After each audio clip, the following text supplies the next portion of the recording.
Hello and welcome, and thank you for volunteering to be part of this brand new college, helping us maintain our assessment process. We received over 500 applications from both academic and non-academic experts, which was fantastic. So to introduce myself, I'm Vicky Dunstan, Senior Grants Delivery Manager with responsibility for our applicant-led, and I'm joined by colleagues Molly and Hannah, who are our coordinators for applicant-led opportunities. We expect the session to be around 30 minutes. As our first interaction with you as a college, we wanted to ensure you all have a good understanding of what we expect. I appreciate, though, for some of you, this won't be new information, and therefore I do apologise in advance to those who already know some or all of this via experiences you've already had with UKRI. However, we wanted to ensure everyone is starting from the same place.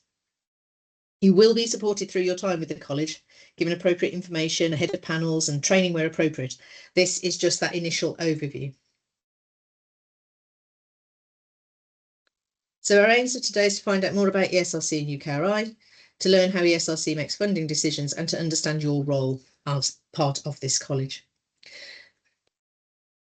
So a little bit of background. Launched in April 2018, UK Research and Innovation, UKRI, is a non-departmental public body sponsored by the Department for Science, Innovation and Technology, or DSIT. UKRI brings together 7 disciplinary research councils.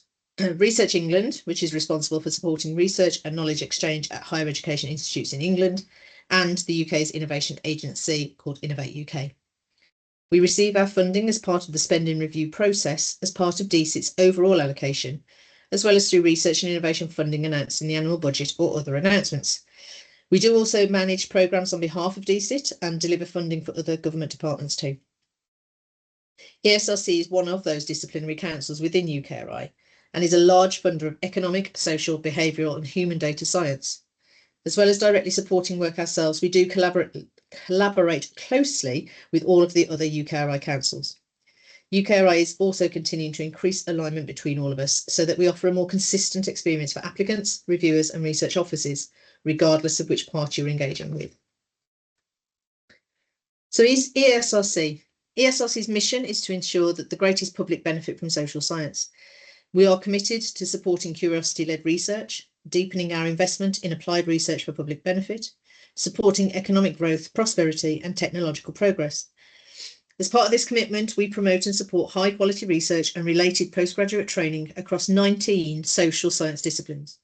We develop and support national data infrastructure that underpins this research, promote public understanding and partner with others to improve our downstream societal and economic outcomes. And just to give you a flavour of what we do support, as you can see from this slide, we invest across a wide range of thematic areas through a mixture of both applicant-led awards and more targeted opportunities. This graph includes both research grants and fellowships, where a decision was made in the financial years 2020 to 2025, so over the last sort of 5 years. So there is more information available to you, and you can read more about UKRI and ESRC on our website. And these links will be available to you with the slides are circulated. But I'll pass over to Molly now so that she can take you through what it is that we do with our funding processes. UKRI now categorise funding opportunities into 2 modes, applicant-led and targeted. Both of these funding modes can fund small or large awards and support applications at any stage of the research, development and innovation pipeline. Applicant-led and targeted can also deliver opportunities that are one-off, recurrent or always available, and both can also deliver any of the different types of funding that UKRI offers. The definitions of both applicant-led and targeted have been aligned across UKRI councils as part of our work to make our systems and processes simpler and more consistent for our communities. Opportunity guidance and funding finders will specify whether we're inviting applicant-led or targeted applications. With applicant-led mode, applicants have the full freedom to develop and submit their own ideas or objectives without needing to align to a specific remit defined by the council. It's offered under 2 subcategories: responsive funding, where opportunities are always available for applicants to submit to or are recurrent enough for them to be considered open. And intermittent funding is where opportunities are one-off, time-limited or only infrequently available with long periods between the opportunities. With targeted mode, this is where applicants must submit applications with a remit defined by ESRC that is narrower than the full remit we offer. This is often for challenge-based funding used to devise solutions to issues identified by ESRC or meet the strategic ambitions of ESRC. It's offered under two subcategories: steered funding, where we set the remit of the opportunity, but we do not apply further requirements beyond what is possible within applicant-led mode. With managed funding, this is where we set the remit of the opportunity and set further requirements beyond what is possible within applicant-led mode. I won't go into the principles of assessment decision-making in detail, but all UKRI councils have adopted a common set of principles which ensures that our processes conform with our organisational values of supporting research and innovation culture across the UK. There are key steps in the application assessment process, and there are standard routes of assessment that an application will go through. Provided an application passes eligibility checks, for the most part, applicant-led applications will go through expert review, and then, if sufficiently supported, will be moderated at a panel meeting for a final score and funding recommendation. Applications submitted to targeted mode opportunities will go directly through assessment panels and will not usually have an expert review stage. In these cases, introducers will assess the application before the panel agree a final score and recommendation. Moderating panels will most often be used in applicant-led opportunities. This is where the assessment process includes an expert review stage. We appoint experts from the UK and overseas with recognised expertise in the relevant area of research and innovation to review applications against the published assessment criteria. Expert reviewers use the information provided by the applicant in their application to score the application and usually provide written comments to support their score. This part of the process does not typically benchmark the assessment against other applications to the funding opportunity. If an application is given sufficient support from expert reviewers, it will be assessed at a moderating panel. The panel members at these panels are expected to assess and score the application based on the information provided in the application, the expert reviews, and the applicant response to reviewer comments, and they should not be re-reviewing an application. The panel then discuss and agree a final consensus score using the scoring definitions. Assessment panels are used where there is no written expert review stage and will most often be used in targeted mode opportunities. In assessment panels, panel members assess the application independently against the assessment criteria and make an evidence-based judgment based on their expertise. The panel will then discuss and agree a final consensus score using the scoring definitions. All of our opportunities will make clear what assessment criteria will be used to reach a decision of fundability. This criteria is linked to the application questions, allowing both the applicant and the reviewer to have a clear link between what they are being asked and how to assess the response given. Some assessment criteria are standard across all opportunities and some are bespoke to that specific opportunities. Expert reviewers and panel members are all asked to consider the following criteria when assessing applications, plus any additional opportunity-specific questions or criteria, which will be outlined in the opportunity guidance and in any panel guidance. Expert reviewers score on a 1 to 6 scale, and panel members score on a 1 to 10 scale. I'm now going to pass over to Hannah to talk about the Assessor College and what that means for you. Okay, so the college is currently made up of 460 members, spanning the full ESRC remit. The college has academic members from across the social sciences who have a broad range of expertise, skills, and also career stages. This allows us to support the highest quality ideas across ESRC's remit.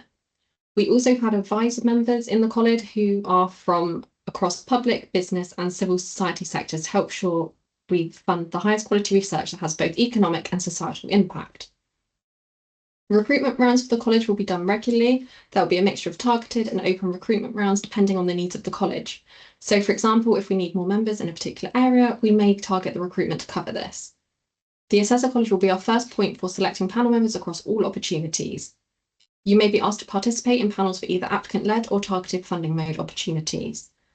Whilst it will be our first point for selecting panel members, we do still reserve the right to select people from outside the college where expertise is required but isn't available within the college. So this slide outlines what you can expect from us and also our expectations of you as Assessor College members. The role we ask you to undertake will vary based on the opportunity you're asked to participate in. We will provide you with full guidance on your role if you're asked to join a panel though. We will give you as much notice as possible when we invite you to join a panel, and we aim to give you 3 to 4 months notice of panel meeting date where possible. We will provide you with access to the applications, expert review comments, and applicant responses on the funding service. So from you, you'll be asked to participate in no more than 3 meetings a year. Panels run more frequently for applicant-led mode, so you are more likely to be asked to participate in one of our applicant-led panels. These panels will be moderating panels where you'll be moderating the expert reviews received and not re-reviewing the application. However, you may also be approached to be on a panel for targeted mode. These will be assessment panels where you'll be asked to base your assessment of the application on your expertise. When invited to sit on a panel, you'll be able to decline if you're unable to take part, but please do let us know as soon as possible so we can find a replacement panel member. You'll be given time to carry out the review or assessment and prepare accordingly for the meeting. The time you're given will likely differ depending on the nature of the panel, but it's usually 2 to 3 weeks to complete your introducer assessments. You may need to also allow approximately 3 days to prepare for the meeting, which may include reading and assessment work depending on the panel process. We do ask that you actively participate in panel meetings and that you attend the full panel meeting. This is so we can ensure that robust recommendations are made. We ask that you're responsive to emails. We know your inbox will be very full, but it's just really helpful for our planning if you can respond to emails as quickly as possible. So at a panel meeting, generally there'll be a panel chair, panel members and advisors. The role of a panel chair is to conduct the meeting and facilitate discussions of the applications. Panel members will introduce the applications they have completed assessments for, discuss the applications with other panel members, and then agree on a final score as a panel. Advisors are non-academic members and their role is to read the application and its assessments and to contribute to panel discussions. Advisors may also be asked to provide comments and score for the application. The role advisors are asked to perform will vary depending on the opportunity. However, as previously mentioned, you will be provided with full guidance of the opportunity. ESRC staff will also attend the panel meeting to ensure policy is upheld. There will also be someone whose role it will be to take minutes and also someone to resolve any technical or practical issues. The purpose of a panel meeting is to discuss applications and to come to an agreement on final scores and funding recommendations for applications. Panel meetings are usually only 1 working day. As mentioned earlier, you will also need to leave time to prepare for the meeting though. Moderating panels, you may find you don't need as much time to prepare for a panel as you are looking at the reviewer comments and moderating between them. Whereas for assessment panels, where you'll provide an expert review, this may take you longer. However, it could be the other way around, depending on how you work and how comfortable you feel with the topic of the application. Most meetings are held virtually on Microsoft Teams, but some may be held in person or in a hybrid capacity. We will pay travel and subsistence costs for any in-person panel meetings. These can be claimed following the meeting. Generally, there's no payment offered for participating in a panel beyond expenses if the panel meeting is in person. However, there are rare occasions where we ask panel members to review a large number of applications in a very short period, so this can sometimes attract a fee. You'll be advised of this when being invited to join the panel if this is the case. So, the funding service was launched in 2023 to replace JES and to provide us with a simplified and streamlined process for everyone using it, especially for applicants, reviewers and grant holders. This is now the system for all UKRI funding opportunities and not just ESRC. When you're invited to join a panel, you'll be provided with the appropriate guidance to navigate the parts of the system specifically for panel members if you haven't already used TFS. Online guidance is also available, which is linked towards the end of these slides. So when we circulate the slides, you'll be able to click on these links. Your primary role will be your involvement in panel meetings. However, we may also give you the opportunity to participate in other activities. For example, you may be asked to feed into and learn about ESRC policy development. You'll have the opportunity to work with other academics and advisors from across ESRC disciplines, and you may also have the opportunity to provide guidance to us on future funding opportunities. I'll pass back to Vicky now to wrap up. Thank you. So yes, so we've listed here some useful resources that we feel that would be useful for you to go through. The one that we really would encourage you to do is complete the online peer review training though. Whilst its focus is more aimed at those on the peer review college, it will be beneficial for you to have an understanding of the whole process and see how reviewers have come to their agreements before you get to do moderating your assessments. So I think that's us done. If you do think of any questions following this session, then please do email us. But for now, thank you for your time today. We hope it's been of use to you. Thank you.